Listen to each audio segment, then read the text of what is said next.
এই সেনাপতি, বলি রাজসভার মধ্যে বসে বসে ঢুলছ কেন? ঢুলছিলাম বুঝি। এ মা, আসলে আসলে রাজসভায় তো তেমন কোনো কাজ থাকে না, তাই মাঝে মধ্যে ওই চোখের পাতা বড় জড়িয়ে আসে মহারাজ। নেই কাজ তো কই ভাজ, তাই একটু ভাত ঘুম। চুপ করো, কথায় কথায় আজে বাজে ছড়া কাটাতে এবার বন্ধ করো তো। এবারে বলো সেনাপতি, এটা কি ঘুমের জায়গা? অন্যায় হয়ে গেছে মহারাজ। দাঁড়াও, তোমাদের এই সব আলসেমি আমি ঘোচাচ্ছি। তাহলে তো কাজ দিতে হবে মহারাজ, কিন্তু এই রাজসভায় আমাদের তো তেমন কোনো কাজ নেই। এ নিয়ে আমি অনেক ভেবে দেখেছি। সত্যি তো, তোমাদের প্রত্যেকেরই পর্যাপ্ত কাজ বড় কম, তাই শুধু খাও দাও আর নাম কাওয়াজতে রাজসভায় এসে হাজিরা দিয়ে মাঝে মধ্যে ঘুমিয়ে পড়ো। না না না, এভাবে তো আর চলতে দেওয়া যায় না। তাই ঠিক করেছি, প্রত্যেককে কিছু না কিছু কাজ করে উপার্জন করতে হবে। কাজ করে উপার্জন করতে হবে? তা কি কাজ মহারাজ? ধরো, তোমরা সপ্তাহে 2 দিন করে রাজসভায় আসবে আর বাকি 4 দিন ব্যবসা করবে। কিসের ব্যবসা মহারাজ? আপনি রোগা শোকা শুটকো মানুষ, তাই না হয় শুটকি মাছের ব্যবসাই করবেন। দেখেছেন মহারাজ, আপনি একটা গুরুগম্ভীর ব্যাপার নিয়ে আলোচনা করছেন, আর তার মধ্যে গোপাল কিরকম ফাজলামি করছে। গোপাল, এই কাজের কথার মধ্যে তোমার এই বাচালতা বন্ধ করো। এ বাবা, আমি আবার বাচালতা করলাম কখন? মন্ত্রী মশাই জিজ্ঞেস করলেন বলেই তো বললাম। কি? আমি রোগা বলে আমাকে শুটকি মাছের ব্যবসা করতে বললে? তা তোমার পেটটা তো তরমুজের মতো গোল, তাহলে তুমি না হয় তরমুজের ব্যবসা শুরু করে দাও। আরে, এটা তো মাথায় আসেনি মহারাজ। যদি ব্যবসা করতেই হয় তাহলে কাল থেকে আমি তরমুজের ব্যবসাই শুরু করব। ওটা একেবারেই করতে যেও না গোপাল। বাবা, এক একটা তরমুজ যা ভারী হয়, দামের জন্য হয়তো কেউ কিনতেই চাইবে না। তার থেকে তুমি বরং ওই আমের ব্যবসা করো। হ্যাঁ, আমের ব্যবসা করো। তাহলে আম আর তরমুজ দুটো ফলেরই ব্যবসা করব। বাহ বাহ বাহ, খুব ভালো। একদিকে আম আর অন্যদিকে তরমুজ, দুটি কি রসালো ফল। ঠিক বলেছেন মহারাজ, দুটোই বড় রসালো ফল। তাই আমি যদি সরাসরি ফল বিক্রি না করে ওই ফল দুটোর রস বিক্রি করি, তাহলে কেমন হয়? সস্তায় ফলের রস। কি পরিকল্পনা! এই জন্যই বলে গোপাল। নাও গোপাল, কাল থেকে শুরু করে দাও, আমি আছি তোমার পেছনে। তাহলে সখানেক টাকা দিন, মানে ওই ব্যবসার মূলধন। এই নাও। আর অন্য সকলকে বলি, যারা গোপালের মতো ভালো ব্যবসার পরিকল্পনা করে আনতে পারবে, তাতে সকলকেই আমি ব্যবসার মূলধন হিসাবে 100 টাকা করে অগ্রিম দেব। হ্যাঁ, অগ্রিম 100 টাকা? তবে প্রতি মাসে লাভের টাকা থেকে কিছু কিছু করে শোধ করে দিতে হবে। আর যে আগে শোধ করে দিতে পারবে, তার বেতন আমি বাড়িয়ে দেব। চট করে ফলের রসের একটা ব্যবসার গল্প শুনিয়ে দিয়ে গোপাল তো হট করে 100 টাকা কামিয়ে নিল। হ্যাঁ, না, মাথা খেলিয়ে আমাকেও কিছু একটা বের করতে হবে দেখছি। তাহলে এখন থেকে সকলেই ভাবতে শুরু করে দাও। মোদ্দা কথা, খেয়ে শুয়ে হেলে দুলে আর দিন কাটানো যাবে না। কি ব্যাপার, আজ রাজসভা থেকে এত তাড়াতাড়ি চলে এলেন? আজ তাড়াতাড়ি রাজসভা ছুটি দিয়ে দিলাম। কেন? আর বলো না, রাজসভাটা না দিনকে দিন যেন কুঁড়েমির আকড়া হয়ে উঠছে। কেউ গল্প করছে, কেউ দিবানিদ্রা দিচ্ছে। কিন্তু এর জন্য ছুটি দিলে তো ওদের কোঁড়েমি আরো বেড়ে যাবে। বাবা, ওটি আর হতে দিচ্ছি না। আমি স্পষ্ট বলে দিয়েছি, সপ্তাহে 2 দিন করে প্রত্যেকে রাজসভায় আসবে আর বাকি 4 দিন ব্যবসা করবে। ব্যবসা? হ্যাঁ, এইভাবে ওদেরকে না কাজের মধ্যে আটকে রাখতে হবে। খুব ভালো চিন্তা করেছেন। আপনার এই প্রস্তাবে সকলে রাজি হলো? কেউ এখনো কিছু বলেনি বটে, তবে গোপাল কিন্তু এক কথায় রাজি হয়ে গেছে। তাই নাকি? তা কি ব্যবসা করবে সে বিষয়ে কিছু বলেছে? হ্যাঁ, ফলের রস বিক্রি করবে, আম আর তরমুজের। বাহ, খুব ভালো হবে, খুব। এই গরমে লোকে খুব খাবে, আর গোপালের রোজগারও হবে বিস্তর। আমিও কিন্তু একদিন ওই ফলের রস খেতে যাব। ঠিক আছে, ওর ব্যবসাটা আগে জমতে দাও, তারপরে না হয় একদিন যাবে।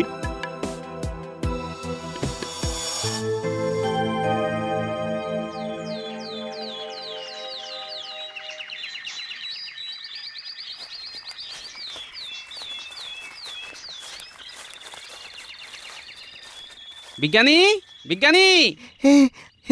আরে গোপাল যে, এসো ভেতরে এসো। বলো কি ব্যাপার? বিজ্ঞানী, আমাকে একটা ফলের রস বের করার যন্ত্র বানিয়ে দিতে পারবে? তুমি যখন ফলের রসের ব্যবসা শুরু করবে বললে তখনই আমি জানতাম যে তোমার এমন একটা যন্ত্রের প্রয়োজন হবে। আমি তাই ইতিমধ্যেই একটা বানিয়ে রেখেছি। দাঁড়াও দাঁড়াও, নিয়ে আসছি।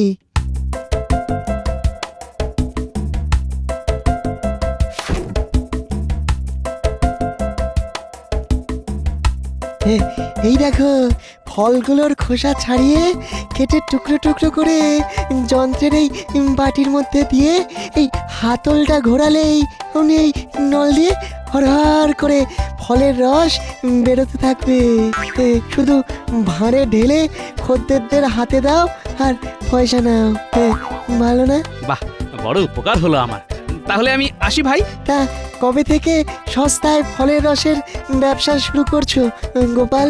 একটু গুছিয়ে নিয়ে 2-1 দিনের মধ্যেই শুরু করে দেব। প্রথম দিন কিন্তু তোমাকে আসতে হবে, দেখবে কেমন আম আর তরমুজের রস খাওয়াবো। ঠিক আছে, নিশ্চয়ই আসবো।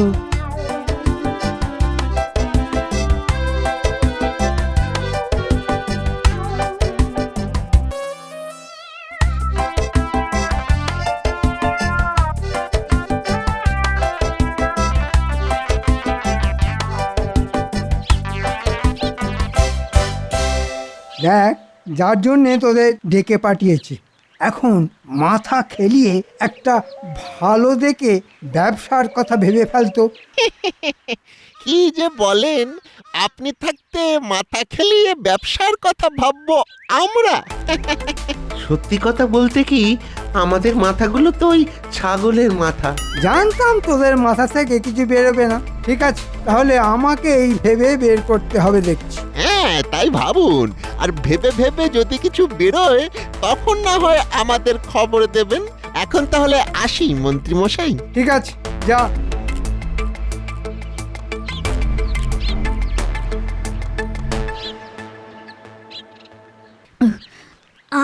কিরে, কেমন খেলি? দারুণ! এবার থেকে আমি আমের রস ছাড়া আর কিছুই খাবো না।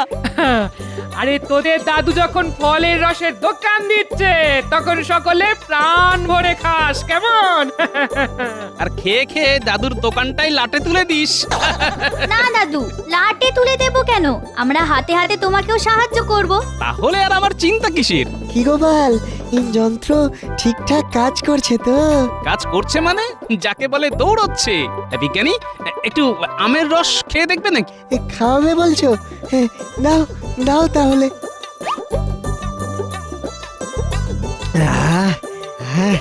প্রাণটা প্রাণটা যেন জুড়িয়ে গেল। তুমি তুমি দেখে নিও গোপাল, এই গরমে তোমার ফলের রসের ব্যবসা খুব ভালো জমবে। হ্যাঁ, খুব ভালো জমবে, খুব ভালো।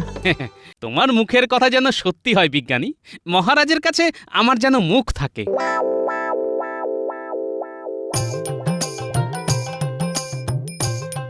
আসুন আসুন আসুন, এই গরমে সস্তায় ফলের রস খেয়ে যান। শরীর মন ঠান্ডা হয়ে যাবে একেবারে। মাত্র 5 পয়সায় 1 ভাঁড়।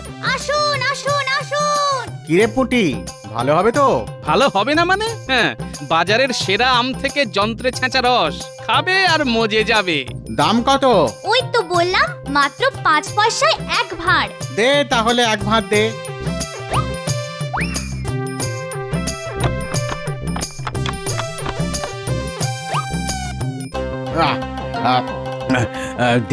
দে তো মা, আরো 1 ভাঁড় দে তো। কি হে গোপাল, এই তুমি নাকি ফলের রসের দোকান দিয়েছো? তো দাও, আমায় আমায় 1 ভাঁড় দাও দেখি। আমাকে তরমুজ। গোপালের দোকানে তো খুব ভিড় দেখছি। আসুন আসুন আসুন, এই গরমে সস্তায় ফলের রস খেয়ে যান। আমের রস, তরমুজের রস, শরীর মন ঠান্ডা হয়ে যাবে একেবারে। মাত্র 5 পয়সায় 1 ভাঁড়। আসুন আসুন আসুন। তার মানে গোপাল ফলের রসের দোকান দিয়েছে। কি ভিড় দেখেছিস? তাই তো দেখছি। চল চল, এই মন্ত্রী মশাইকে গিয়ে খবরটা দিতে হবে। হ্যাঁ চল। তাই চল। ধুর ধুর, এত ভেবেও ঠিক করে উঠতে পারলাম না। কি যে ব্যবসা করব। ওদিকে গোপালের মধ্যে ব্যবসা শুরু করে দিলে আমার তো মুখে চুনকালি পড়ে যাবে। হ্যাঁ গোপাল তো ব্যবসা শুরু করে দিয়েছে মন্ত্রী মশাই। হ্যাঁ, সে কি রে? কিসের ব্যবসা শুনি? আগে ওই ফলের রসের ব্যবসা। টাটকা আম আর তরমুজের রস চোখের সামনে বানাচ্ছে আর ভাঁড়ে করে দিচ্ছে। প্রতি ভাঁড় মাত্র 5 পয়সা। তা লোকজন হচ্ছে? হচ্ছে মানে অনেক লোক শুধু কিনছে আর খাচ্ছে, খাচ্ছে আর কিনছে। ঠিক আছে, আমিও তাহলে একটা ফলের রসের দোকান দেব। গোপাল 5 পয়সায় 1 ভাঁড় দিলে আমি 2 পয়সায় 1 ভাঁড় দেব। সেটা কি খুব লাভের হবে? কেন হবে না? হ্যাঁ, আলবাত হবে। আগে পাকা আম আর তরমুজের যা দাম।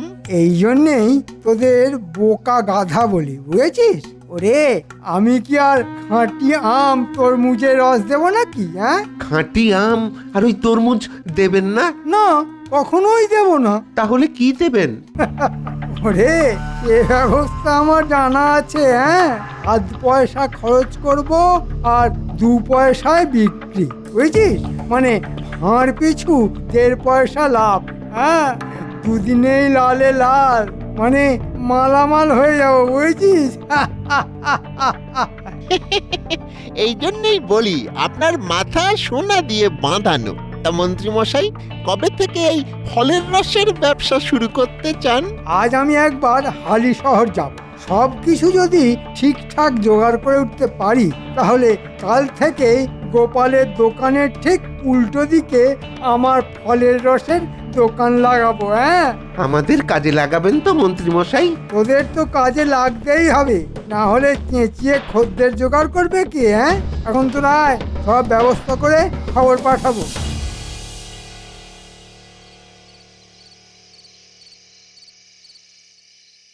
আচ্ছা, তোমার এই 1 বোতল মিষ্টি জলের দাম কত করে পড়বে? হ্যাঁ, আগে কর্তা, এই আম, কমলা লেবু, তরমুজ, তারপরে আম পানা, সব বোতলেরই এক দাম।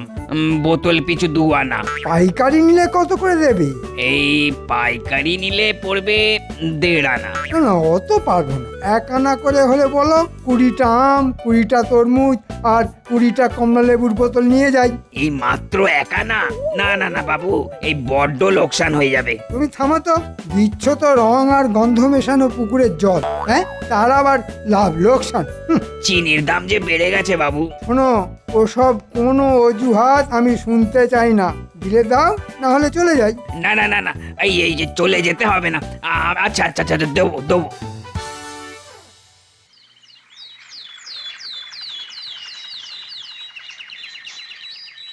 আসুন আসুন আসুন, এই গরমে জলের দামে ফলের রস খেয়ে যান। আমের রস, তরমুজের রস, কমলা লেবুর রস মাত্র 2 পয়সায় 1 ভাঁড়। আসুন আসুন আসুন। ও দাদু, মন্ত্রী মশাই তো মাত্র 2 পয়সায় 1 ভাঁড় দিচ্ছে। দিতে দে, দেখি না কতক্ষণ দেবে। আরে এসো এসো, জলের দামে ফলের রস খেয়ে শরীর চাঙ্গা করো। গোপাল দিচ্ছে 5 পয়সায় 1 ভাঁড় আর আমি দিচ্ছি মাত্র 2 পয়সা ভাঁড়। এত কম দামে কি করে দিচ্ছেন মন্ত্রী মশাই? দেখো, আমার লোভ কম, ব্যবসাকে আমি সেবা বলে মনে করি। নেহাত না দিলে নয়, তাই ওই ভাঁড় পিছু 2 পয়সা। 1 ভাঁড় দিন, খেয়ে দেখি। কি দেবো, আম, তরমুজ না কমলা লেবু? সব যখন একই দামের, তাহলে এক কাজ করুন, ওই কমলা লেবুর রসই দিন। ওটা কমলা লেবুর রস দে।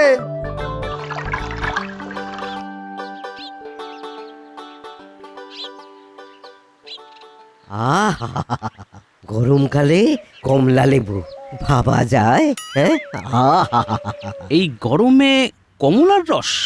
না, ব্যাপারটার মধ্যে কেমন যেন রহস্যের গন্ধ পাচ্ছি। আমায় একটা আম। আমাকে তরমুজ। কি, কেমন খাচ্ছ? বেশ ভালো, বেশ ভালো। আচ্ছা মন্ত্রী মশাই, গোপাল তো ওই সকলের চোখের সামনে ফল ছেঁচে ফলের রস বানিয়ে দিচ্ছে, তা আপনি ওই বোতলে ভরে এনেছেন কেন? আরে বাবা, মাঠে ঘাটে খোলা ফল রেখে দিলে তাতে ধুলো ময়লা মাছি পড়বে না? হ্যাঁ সেটা অবশ্য ঠিক। তাই তোমাদের স্বাস্থ্যের কথা ভেবে অতি বিশুদ্ধ উপায়ে বাড়ি থেকে ফলের রস বানিয়ে বোতল ভর্তি করে নিয়ে এসেছি। শুধু কি তাই, বোতলের রসে যাতে কোনোভাবেই ধুলো না পড়ে তার জন্য প্রতিটা বোতলের মুখ ছিপি দিয়ে বন্ধ করা আছে। শুধু ছিপি খুললে ভাঁড়ে ভরছি আর দিচ্ছি। একেই বলে বিজ্ঞানসম্মত উপায়ে ফলের রস বিক্রি করা। ও দাদু, সকলেই তো মন্ত্রী মশাইয়ের দোকানে জড়ো হয়েছে, তাহলে আমাদের দোকানের কি হবে? পর্দার আড়ালে কিছু একটা রহস্য তো আছেই, তাই সব থেকে আগে পর্দাটা ফাঁস করতে হবে। কি গো দাদু, কিছু বলো।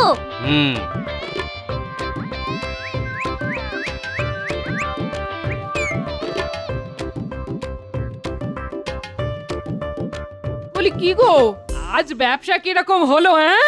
একেবারে ভালো হয়নি দিদা। কেন? আমাদের দোকানের কাছে মন্ত্রী মশাইও ফলের রসের দোকান দিয়েছে, প্রতি ভাঁড় মাত্র 2 পয়সা, তাই সব খদ্দের ওই দোকানে চলে যাচ্ছে। উমা, তাহলে কি হবে গো? ব্যবসা লাটে উঠে গেলে মহারাজের কাছে মুখ দেখাবে কি করে? এত সহজে ছেড়ে দেবার বান্দা এই গোপাল ভাঁড় নয়, বুঝলে? মাথায় এসে গেছে। গিন্নি, আমি বেরোচ্ছি, ফিরতে রাত হবে।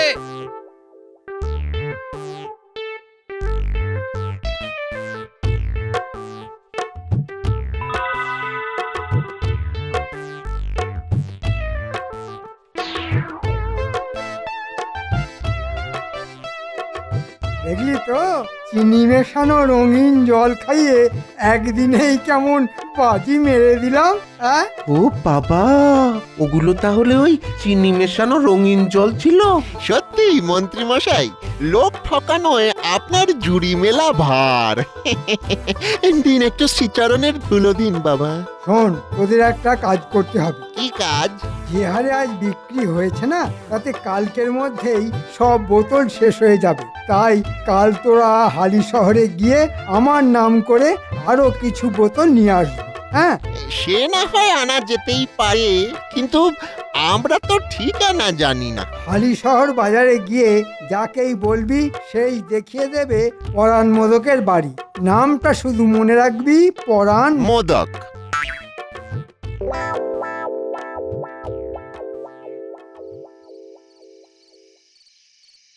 রাত বেড়ে যাচ্ছে, লোকটা যে কোথায় গেল?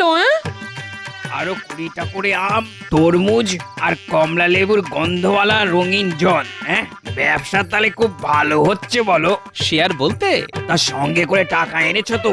না, মন্ত্রী মশাই তো আমাকে কোনো টাকা দেননি। তাহলে ভাই আমি দিতে পারবো না। প্রথমত আগের কিছু টাকা বাকি আছে, দ্বিতীয়ত তোমাকে আমি চিনি না।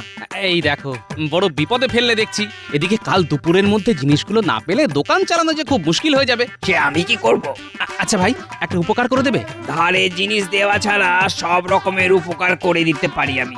তাহলে কাল ঠিক মধ্যাহ্নে আমাদের দোকানে যদি জিনিসগুলো পৌঁছে দাও তবে খুব ভালো হয়। কথা দিচ্ছি, ওখানেই হাতে হাতে টাকা পেয়ে যাবে। ঠিকানা বলো। কৃষ্ণনগরের চৌমাথা। ঠিক আছে, সময় মতন পৌঁছে যাব। এবার দেখ বেটা মন্ত্রী, তোর কি লেজে গোবরে হাল করে ছাড়ি।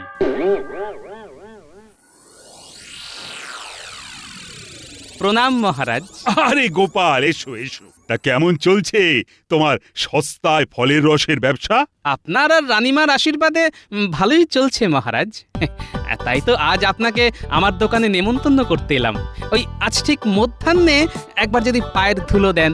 যাবো যাবো, অবশ্যই যাব। কাল রাতে মন্ত্রীও এসেছিল, সেও তো তোমার দোকানের উল্টো দিকে একটা ফলের রসের দোকান দিয়েছে। ভালোই হলো, সপারিষদ গিয়ে একসাথে দুজনের নেমন্তন্ন রক্ষা করে আসবো। আপনার কত দয়া। তবে নিজেদের মধ্যে বিবাদ না করে দুজনেই যে মিলেমিশে ব্যবসা করছো, এতে আমি না খুব খুশি হয়েছি। বুঝলে, সব সময় নিজেদের মধ্যে এরকম একটা সুস্থ প্রতিযোগিতা বজায় রাখার চেষ্টা করবে। চেষ্টা করব মহারাজ।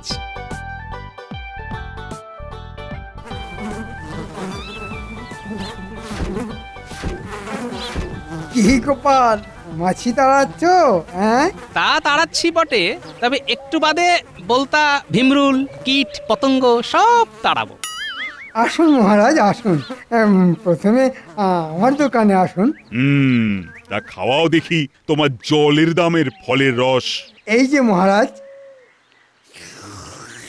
কেমন খেলেন মহারাজ? বড্ড পাতলা। সে তো পাতলা হবেই।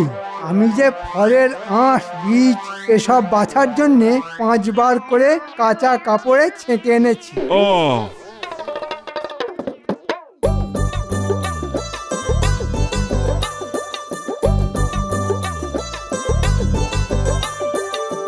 এছে চলমান আপদটা আবার এই সময় এখানে কেন? এই যে মন্ত্রীমশাই, এই নিন আপনার রং আর ফলের গন্ধ মেশানো মিষ্টির জল। এ আপদ, হাটের মধ্যে হাঁড়ি ফাটানোটা এবার বন্ধ কর। মানে অতি সোজা, এনার দোকান থেকে টাটকা ফলের রস মনে করে সকলে যা খাচ্ছে তা তো আমি সরবরাহ করছি। নিন বোতলগুলো গুনে নিয়ে সব টাকা মিটিয়ে দিন। মন্ত্রী এ কি বলছে? মিথ্যে কথা বলছে মহারাজ, মিথ্যে কথা। ও মিথ্যে বলছে না, তুমি বলছো। তাই তো ভাবি, টাটকা ফলের রস চিনি শরবতের মতো এত পাতলা হয় কি করে? শোনো, এক্ষুনি এখান থেকে পালাও, না হলে ভেজাল পানীয় সরবরাহের অভিযোগে আমি তোমাকে এক্ষুনি গ্রেফতার করব।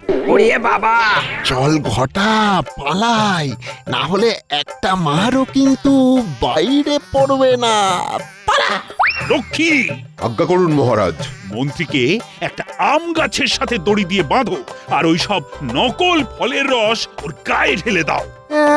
গরমকালে আম গাছে খুব কালো পিঁপড়ে হয়। চিনির রসের লোভে তলে তলে কালো পিঁপড়ে এসে খুবলে খাবে মন্ত্রী মশাইয়ের শুটকে শরীর, তাই না মহারাজ? একেবারে ঠিক। ভেজাল অখাদ্য খাওয়াবার এটাই হলো উপযুক্ত শাস্তি। একেবারে জলের দামে ফলের রস, তাই না মন্ত্রী মশাই?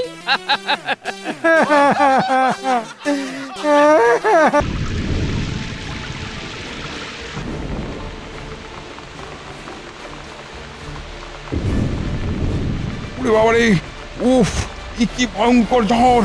গেল গেল গেল, আরে সব উড়ে গেল।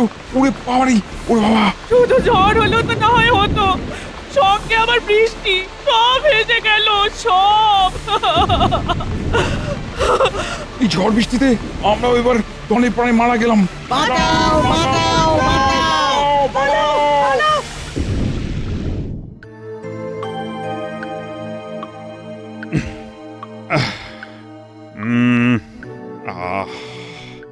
কি যে করি? না না না না, কয়েকদিন ধরেই মহারাজকে যেন কেমন অস্থির দেখাচ্ছে। কিসের যেন এক চিন্তায় মহারাজ একেবারে শুকিয়ে কাঠি হয়ে যাচ্ছেন। সব সময় কি যে এত ভাবছেন মহারাজ কে জানে। ঝড় বৃষ্টি প্রাকৃতিক দুর্যোগে খাম্বাজ রাজ্যের ক্ষতি হলো, আর তারপর থেকে মহারাজের ঘুম উড়ে গেল। তবে যাই হোক, মহারাজের ভাবগতিক কিন্তু আমার খুব একটা ভালো লাগছে না। মনে হয় উনি কোনো ভীষণ মানসিক চিন্তায় আচ্ছন্ন। আয়, তোমরা একটু চুপ করবে? আমার আর কিছুই ভালো লাগছে না। না না না না, তা বলে ওই মনমরা হয়ে বসে থাকবেন না মহারাজ। আপনার মনে যে চিন্তাগুলো ওই পাক মেরে মেরে উঠছে তাদের ওই মন থেকে বের করে আনুন। বার করব বললেই কি আর দুম করে বার করা যায়? ছোট হয়ে বসে আছে। ও, কত কি করার আছে, তবু কিছুই করতে পারছি না। মহারাজ, আপনার অস্বস্তির কারণ বোধহয় বুঝতে পেরেছি। আপনি নিশ্চয়ই সাধারণ অসহায় মানুষের কষ্টের কথা ভেবে কষ্ট পাচ্ছেন। ঠিক ঠিক বলেছ গোপাল, তুমি আমার অস্বস্তির কারণ ঠিক ধরেছ। সাথে কি বলি, তুমি আমার মনের কথা পড়তে পারো। এমনিতেই তো যা দেরি হবার হয়ে গেছে। পাশের রাজ্যে কত মানুষ অকাল বর্ষণে তাদের সর্বস্ব হারালো। আমার কেবলই মনে হচ্ছে আমি যেন রাজধর্ম পালন করতে পারছি না, আর সেই জন্যই তো আমি ছটফট করছি। এই জন্যই তো আপনি মহান। পাশের রাজ্যের প্রজাদের জন্যেও আপনার এত চিন্তা। এমন আর কজন রাজা করে মহারাজ? মহারাজের চিন্তায় টেকর যেন দরদ একেবারে উছলে উঠছে। অসহায় মানুষরা দলে দলে রাজ্যের সীমান্তে এসে জড়ো হচ্ছে। তাদের জন্য যে কি করি, কি করি। মহারাজ, আমি বলি কি, ওদের মধ্যে কিছু জনকে একত্রিত করে যদি তাদের খাওয়া দাওয়া আশ্রয় ব্যবস্থা করতে পারা যেত, তাহলে সাধারণ মানুষের জন্য কিছু করা যেত। এ তো অতি উত্তম প্রস্তাব মন্ত্রী মশাই। আর মহারাজ, আপনাকে কিচ্ছু ভাবতে হবে না, এই দায়িত্ব আপনি আমার ওপর ছেড়ে দিন। আমি ঠিক সবাইকে এক জায়গায় এনে ওই যাকে বলে নরনারায়ণ সেবা, সেই সেবার ব্যবস্থা করে দেবো। আর সেই তালে নিজের ট্যাগটাও একটু ভারী করে নেব। তবে আমি থাকতে সেটা যে সহজে হবে না মন্ত্রী মশাই। আমি আজই ঘোষণা করে দিচ্ছি, ওই রাজ্যের প্রজাদের দুর্দিনে আমরা ওদের পাশে আছি। শোনো শোনো শোনো, মহারাজ কৃষ্ণচন্দ্র এই রাজ্যের সীমানায় জড়ো হওয়া প্রতিবেশী রাজ্যের দুর্গতদের উদ্দেশ্যে এই ঘোষণা করেছেন যে তাদের জন্যে আগামী কিছুদিন রাজবাড়ির লঙ্গরখানা খুলে দেওয়া হচ্ছে। খাম্বাজ রাজ্যে অবস্থার উন্নতি হলে তারা আবার নিজের রাজ্যে ফিরে যাবে। শোনো শোনো শোনো। আমাদের কপাল সত্যি খুলে গেল মনে হচ্ছে, বল? চল চল, রাজামশাই যখন আমাদের কথা ভেবেছেন তখন আর চিন্তা নেই। দিন কয়েক অন্তত পরিবার নিয়ে খেয়ে পড়ে থাকি।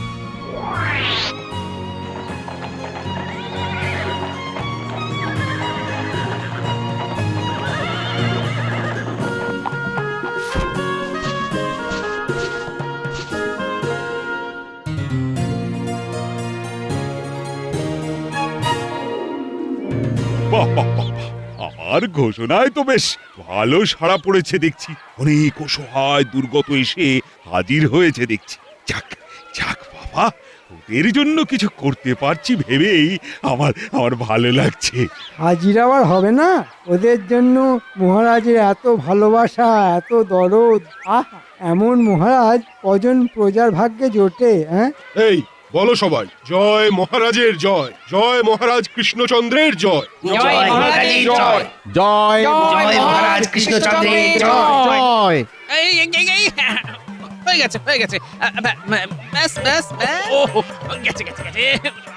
এই চিড়ে চ্যাপটা ভিড়ে কোন রকমে গোলে প্রাণ নিয়ে হাজির হওয়াই মুশকিল। এই যে গোপাল, আমি বলেছিলাম না, প্রচুর অসহায় মানুষ অন্ন বস্ত্র বাসস্থানের অভাবে কষ্ট পাচ্ছে। এখন নিজের চোখেই দেখো। হ্যাঁ, লোকজন যে কিছু জড়ো হয়েছে তা তো দেখতেই পাচ্ছি। তবে তো আর কথাই নেই। কে বলে কৃষ্ণনগরের রাজা প্রজাবৎসল নয়? হ্যাঁ, এরপর আর কি প্রমাণ করতে বাকি থাকে? মন্ত্রীর পাল্লায় পড়ে মহারাজেরও মনে দেখছি অহংকারের মেঘ জমছে। না, এ তো ভালো লক্ষণ নয়। ওহ, তোমার আবার কি হলো গোপাল? নিজের মনে কি সব বিড়বিড় করে যাচ্ছ তখন থেকে? না, প্রমাণ মানে তো যা হবার সব তো হয়ে গেছে। কিন্তু এবার এদের কি করবেন মহারাজ? এইভাবে কতদিন চলবে? খাম্বাজ রাজের সঙ্গে কথা বলে এদের তো কিছু একটা ব্যবস্থা করতে হবে মহারাজ। বোঝো কাণ্ড, আমি কোথায় লাভের গুড় চাটবো বলে হাতে হাতে ঘষাঘষি করছি, আর গোপাল চাইছে সেই গুড়ের বাটি ছুঁড়ে ফেলে দিতে। না, তাই আবার হয়? হ্যাঁ, একটা কিছু ব্যবস্থা তো করতেই হবে। খবরদার নয় মহারাজ, পাশের রাজ্যের প্রজার সেবা করার এমন সুযোগ একবার যখন পেয়েছেন, তখন সেটা আর তার কথায় এমনি হাতছাড়া করবেন না। সেটাও অবশ্য ঠিক। এমন সুযোগ কি আর বারবার আসে? না মন্ত্রী, তাহলে বরং তুমি না হয় ওদের থাকা খাওয়ার ব্যবস্থার দিকেও নজর দাও। যা হবার তাহলে তো তাই মন্ত্রী মশাইয়েরই হলো। এটাই তো উনি চাইছেন। এই তালে মন্ত্রী মশাই গাছেরও খাবেন আর তলারও কুড়োবেন।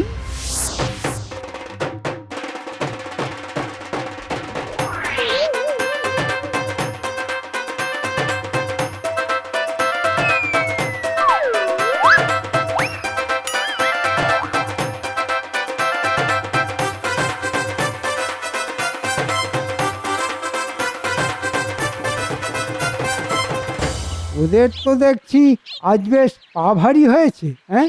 না ডাকলে দর্শন পাওয়া যায় না। কি করব মন্ত্রী মশাই, আজকাল তো আপনি তেমন ভাবে ডাকেনও না। আপনি ডাকলেই কিন্তু ওই আমরা একেবারে এক পায়ে তৈরি। হ্যাঁ, দূর হতভাগা, আগে কাজটা বুঝে নে। ভিড়ের মাঝে আমাদের কাজ গুছিয়ে নিতে হবে।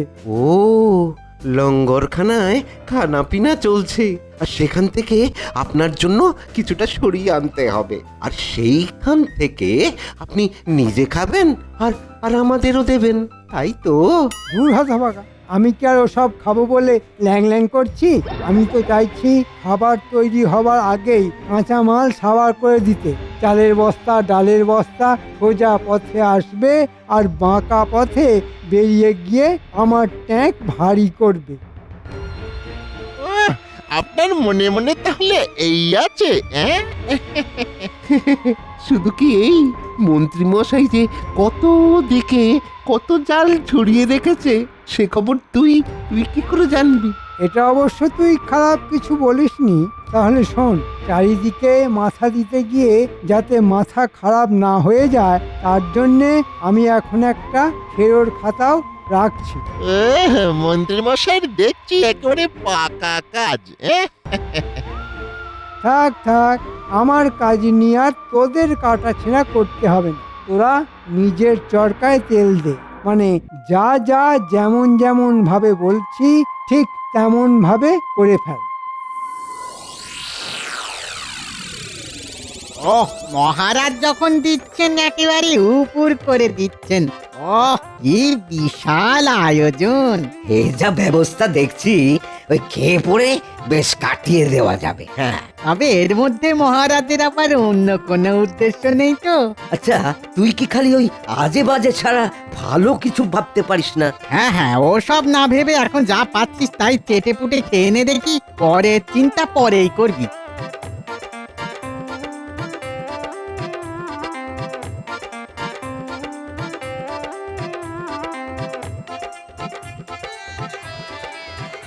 আরে আরে আরে আরে কি হলো ভাই? হ্যাঁ, কি হলো? আরে তোমরা ধাক্কা ধাক্কি করছো কেন? খাবার শেষ, ভাঁড়ার নাকি ফাঁকা হয়ে গেছে, এখন ধাক্কা ধাক্কি করবো না, তুই কি কোলাকুলি করবো? সে কি কথা, মহারাজের আয়োজন তো বিশাল। হ্যাঁ, কত কত আয়োজন এত তাড়াতাড়ি হুঁশ হয়ে গেল।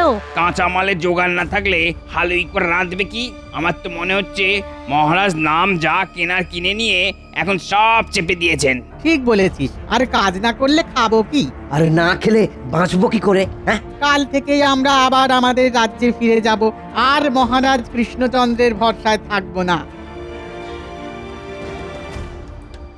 মহারাজ দেখুন একবার, সব ঠিক আপনার মনের মতো করে ব্যবস্থা করেছি। আয়োজনে কোনো ত্রুটি নেই। বাহ বাহ বাহ, চমৎকার চমৎকার, আমি বেশ খুশি হলাম। সাধারণ মানুষের জন্য কিছু করতে পেরে আমার মন সত্যি চনমন চনমন করছে। ইস, মহারাজ যদি একবার বুঝতেন যে এই তালে মন্ত্রী আরাম করে মহারাজের ঘাড় মটকাচ্ছে। কবে যে মহারাজের সুবুদ্ধি জাগবে, মিথ্যে খ্যাতির ভূত কাঁধ থেকে যে কবে নামবে। মনের মধ্যে যে অশান্তিটা এতদিন খচখচ করছিল, আজ যেন সেটা ফস করে আলগা হয়ে গেল। তাতে যে দক্ষযজ্ঞ শুরু হয়েছে দেখছি। এখন আর কি হয়েছে মহারাজ, কি আলগা হবে সেটা ভেবেই তো আমি একেবারে কেঁপে কেঁপে উঠছি। 55 বস্তা চাল, 13 বস্তা ডাল, আনাজপাতি ওইদিকে, জ্বালানি কাঠ সব মিলে 100 মোহর। আর এইদিকে আরো যোগ হলো, এই না না, মনে হচ্ছে গোলমাল হয়ে গেছে, গোলমাল হয়ে গেছে। এই লঙ্গরখানার দান খয়রাতির হিসেব কষতে কষতে মনে হয় মন্ত্রী মশাইয়ের মাথাটা পুরোপুরি খারাপ হয়ে যাবে। সেই কখন থেকে বসেছে আর কি সব ওই কায়দা কানুন করে যাচ্ছে, তবু মনে হয় এখনো ওই পুরো হিসাবটা বাগে আনতে পারেনি। হ্যাঁ হ্যাঁ হ্যাঁ, ওই মনে পড়েছে, মিঠাইয়ের হিসাবটাই তো ধরা হয়নি। এবার মনে হচ্ছে মিলে যাবে। নয়া নয়া বাবা, লাভের গুণের হিসেব আমাকে রাখতেই হবে। একবার কেন বারবার করুন, তবে একটু রয়ে সয়ে করুন, না হলে কলম ঘষে ঘষে খাতার পাতা যে ছিঁড়ে যাবে। এই ব্যাপার কি? হ্যাঁ, এমন সময় হঠাৎ এখানে ঘুরঘুর করছিস কেন? হ্যাঁ, হিসেব মিলাতে গিয়ে যে ওই মাথার চুল পর্যন্ত ছিঁড়ে ফেলার জোগাড়, তা সব মিলিয়ে ওই শেষ পর্যন্ত কি দাঁড়ালো? মানে সব মিলিয়ে মানে তা দাঁড়ালো হিসেব যা। না না, তোদের কেন বলবো? বলবো না, কিচ্ছু বলবো না। তবে আমরা কিন্তু আপনাকে বলবো, সব বলবো। যেখানকার লোক সেখানে ফিরে যাচ্ছে, খাবারে টান পড়তেই ওরা সুসুর সুসুর করে ফেরত যাচ্ছে। আপনার হিসেবের খাতা এবারে বন্ধ হলো বলে। হ্যাঁ, সে কি রে? না না, হাতের লক্ষ্মী এভাবে ফসকে যাওয়ার আগে আর একবার মোটা দাও মারতে হবে।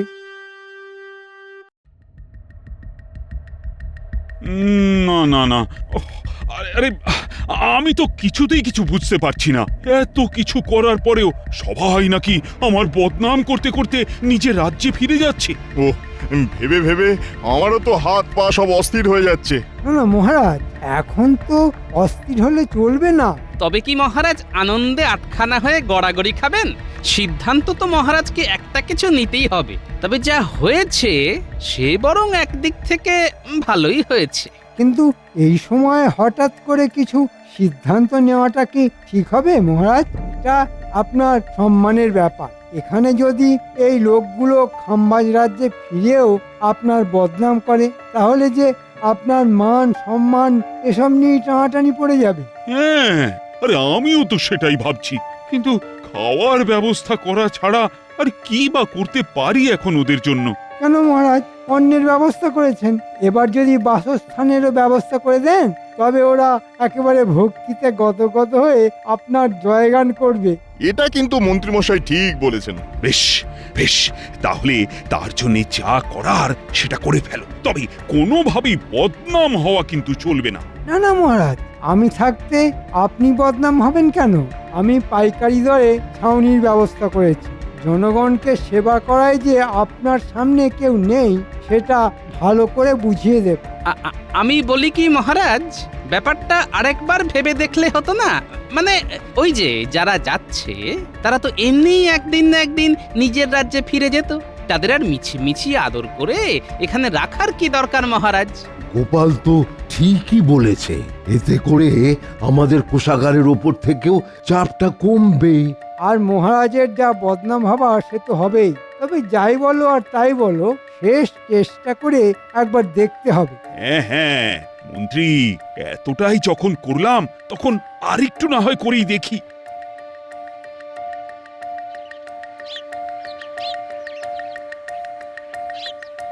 আহা, এইভাবেই হাত পা ছড়িয়ে যদি বাকি জীবনটাও কাটিয়ে ফেলা যেত, তাহলে কি ভালোই না হতো?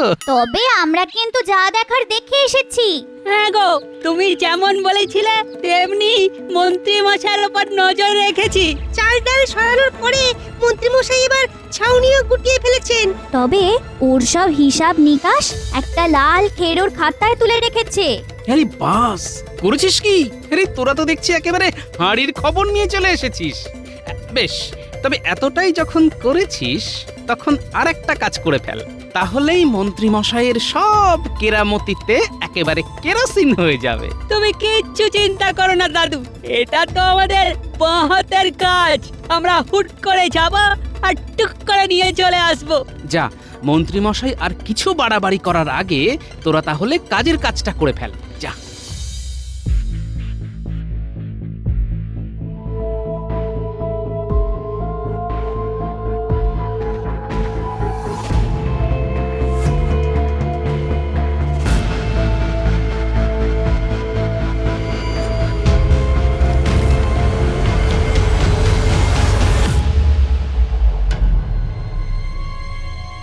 এই যে মন্ত্রী, ব্যাপার কি?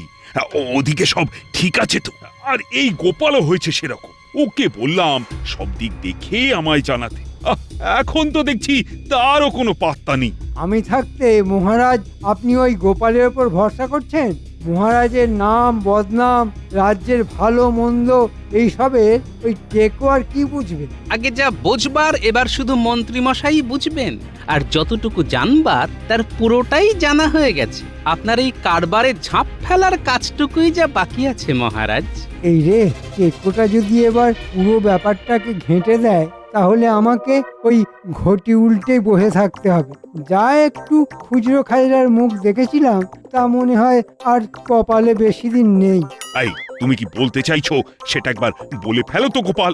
এই তো বলছি মহারাজ, অসহায় প্রজারা পেট ভরে খেতে পায়নি, কারণ কাঁচামালের অভাবে রান্নাই হয়নি। তারপরে ছাউনি দেবার কথা হলেও সেসব নেবার আগেই তারা রাজ্য ছেড়েছে। কিন্তু সব খরচই তো মন্ত্রী কড়াই গন্ডায় বুঝে নিয়েছে। মন্ত্রীমশাই এই কদিন আপনার মাথায় হাত বুলিয়ে ভালোই তেলপাট করেছে, আর তলে তলে নিজের ট্যাগ ভরেছে। আয়, এ কি শুনছি মন্ত্রী?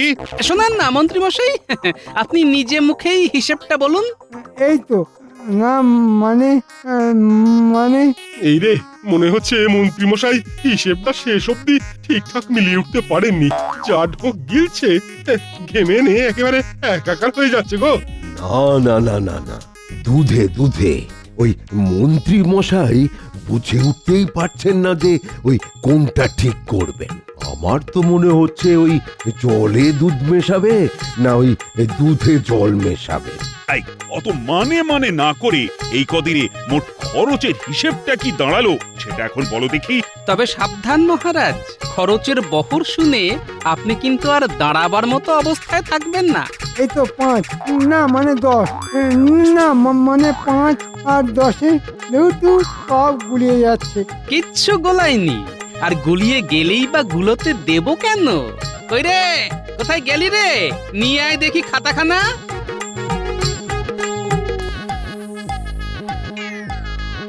এই যে মহারাজ, মন্ত্রী মশাই এই খেরোর খাতাতেই সব হিসেব লিখে রেখেছেন। দাদু যেমন বলেছিল, আমরাও তেমনি তককে তককে থেকে সেই খাতা তুলে নিয়ে চলে এসেছি। এবার মনে হয় মন্ত্রী মশাই আচ্ছা জব্দ হবেন। কি এ তো মারাত্মক ব্যাপার মনে হচ্ছে। এ তো একদম ধরা ছোঁয়ার বাইরে। মহারাজ, একবার ভেবে দেখুন, এভাবে আর কিছুদিন চললে তো রাজকোষাগার একেবারে ফাঁকা হয়ে যেত। আর কোষাগার ফাঁকা হয়ে গেলে তো এই রাজ্য চালানোটাই মুশকিল হয়ে যাবে। সর্বনাশ, গোপাল যে আমার ঘরে ঢুকে একেবারে ব্রহ্মাস্ত্র হাতিয়ে নিয়ে এসেছে। না না, বাঁচার আর কোনো রাস্তা নেই। মহারাজ এবার আমাকে ছেড়ে কথা বলবেন না। সে তো দিতেই হবে। তোমার কৃতকর্মের ফল তোমাকে পেতেই হবে। তুমি নিজের দায়িত্বে পায়ে হেঁটে খাম্বাজ রাজ্যে গিয়ে ওই সব ছাউনি বিতরণ করে আসবে। ওরে বাবা রে, মরে যাবো মহারাজ, মরে যাব। এই বয়সে এত হাঁটাহাঁটি করলে হাঁটু খুলে হাতে চলে আসবে। ওরে বাবা রে, ওরে বাবা, আমাকে মাফ করে দিন মহারাজ, আমাকে মাফ করে দিন। আয়, কান্নাকাটি বন্ধ করো। যাও, এক্ষুনি হাঁটাহাঁটি শুরু করে দাও। যাও বলছি, না হলে কিন্তু। না না, আর কিছু বলবেন না মহারাজ, আমি এক্ষুনি যাচ্ছি। এই গেলাম বলে এই পালাই। মন্ত্রীমশাইকে না হয় শাস্তি দিলেন, কিন্তু আপনিও যে মন্ত্রীমশাইয়ের কথা শুনে নিজের সুনাম বাড়াবার জন্য উঠে পড়ে লেগেছিলেন, সেটা কি ঠিক হয়েছে মহারাজ? সত্যি গোপাল, সুনাম কেনার নেশায় আমিও বড্ড বাড়াবাড়ি করে ফেলেছি। না, তুমি আজ আমার চোখ খুলে দিয়েছো। এমন কাজ আর কখনো করব না। এই রাজধর্ম দেখাতে গিয়ে আমি মহা অধর্ম করে ফেলেছিলাম। গোপাল, তুমি আমায় আবার সঠিক পথে ফিরিয়ে এনেছো। তোমার সত্যি কোনো তুলনা নেই। সেই জন্যই তো বলি মহারাজ, আমাদের কপাল খুব ভালো, কারণ গোপাল আছে আমাদের সঙ্গে। হ্যাঁ, ঠিক বলেছ। যার সঙ্গে আছে গোপাল, তার কে মারে কপাল। হ্যাঁ